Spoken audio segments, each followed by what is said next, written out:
So in keeping with the theme of today's commentary, we have a short excerpt from some chickmunks arguing about the game.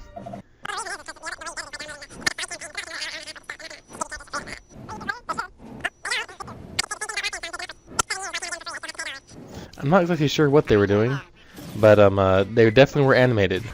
So, what we have going on for this commentary is actually discussion of animals, because my viewers, I stated an opinion, and then the viewers want something entirely different. And they were saying, what animal videos would I recommend people watch on YouTube? And the truth is that the animal videos, which I have a tendency to watch for hours on end, is various videos of certain animals eating other animals. Like, I love some videos of like epic hunts of various predators like cheetahs and lions and stuff like that, crocodiles, the like wildebeest trying to cross the river and all getting sucked down. I'm fairly confident, however, that you guys might not like that kind of video quite as much. If you're a male, you might. But anyway, that's the kind of animal videos I watch, which isn't really much better than watching cat videos. But I can wholeheartedly recommend a YouTube series called True Facts about whatever it is. True Facts about the cuttlefish, True Facts about the octopus, True Facts about the mantis shrimp, or the chameleon, or whatever. This guy is hilarious, has some really cool facts that you learn while you watch the videos, and it's just a good time, and he has top-notch footage. So it's an educational and fun time. I would recommend this video series to anyone. I spent a whole afternoon watching a lot of these. So, on the subject of animals, as I was driving home the other day, probably going a little bit faster than I should have. It was sort of rainy and wet, and I saw in the headlights a little small object going boink, boink, boink, bouncing across the road. And the moment I realized it was a frog, I swerved violently, tried to avoid it, not run it over, and then I was looking in the rearview mirror to see if the little frog was still hopping, and I realized I just swerved erratically for a frog. Oh no.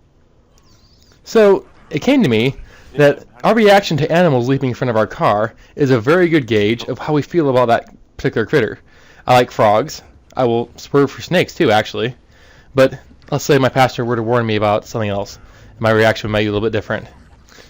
Passenger: oh no, look out for that cute fuzzy bunny with adorable eyes. Me, with mild pressure on the gas. What? Bump, bump, bump, bump. Well, so of course some animals are so big that you really can't gauge your liking for them based on how much you want to avoid them, because it's just self-preservation. So I've never heard of anyone who hated cows, suddenly just step on the gas when they saw a cow lumbering in front of them on the road. So with these animals, you can pretty much assess your liking of them by how you feel when you see one on the side of the road already banged up. Like, so you drive along and and you see a deer, you think, oh no, Bambi, or, which is me, I wonder if I could load that up and get some venison out of it. So, my responses with animals go through a pretty wide range, depending on the animal. If I see a cat, I'm sort of sad. I'm a cat person. And of course, an opossum, that's going to provoke a neutral response with you have to shoot a lame joke in there. Well, now that opossum's really doing well playing dead. He's got the flat pancake thing all down. And then, of course, if it were one of my parents' little yappy Lhasa Apso dogs, I probably would drive off the side of the road and run it over 3 times just to be sure. Of course, my opinions on animals is probably a little bit different than most people's.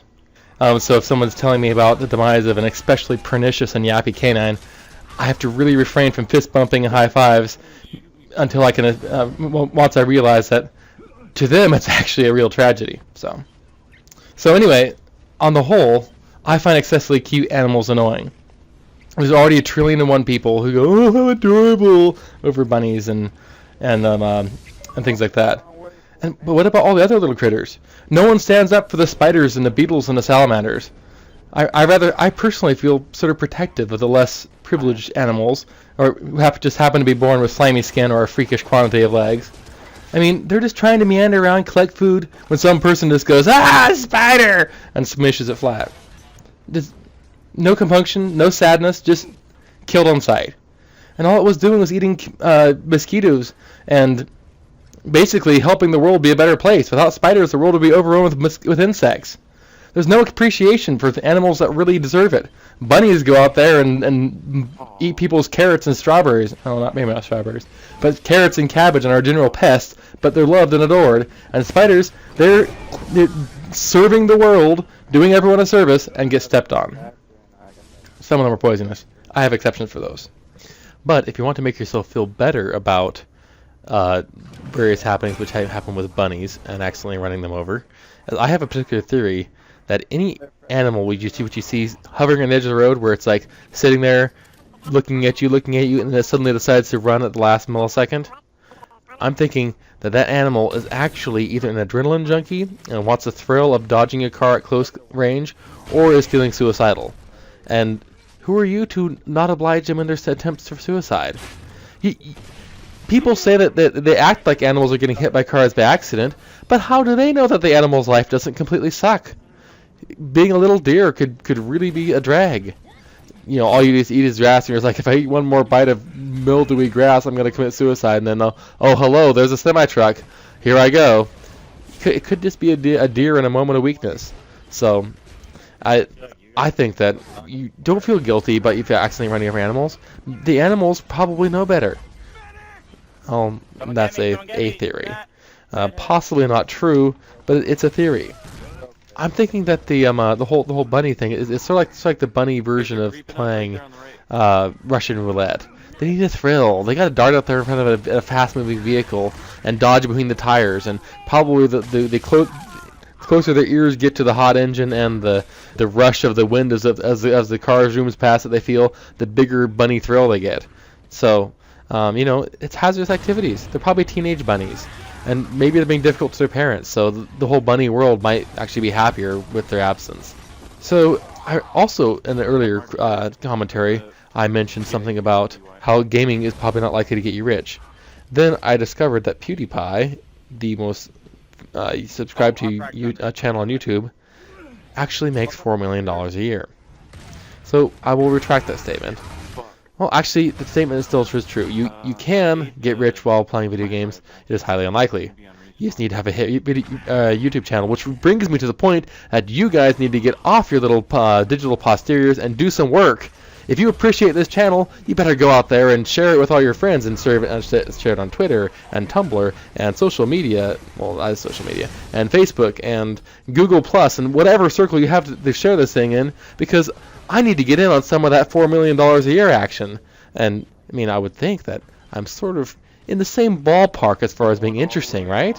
You guys got to give me a little bit of love here. Because I'm not into my commentary yet, and I have more gameplay that's still going in the background.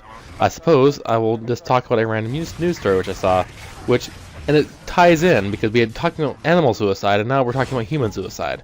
So the most commonly jumped from bridge in the United States is the San Francisco's Golden Gate Bridge, and it's the second most common bridge in the world.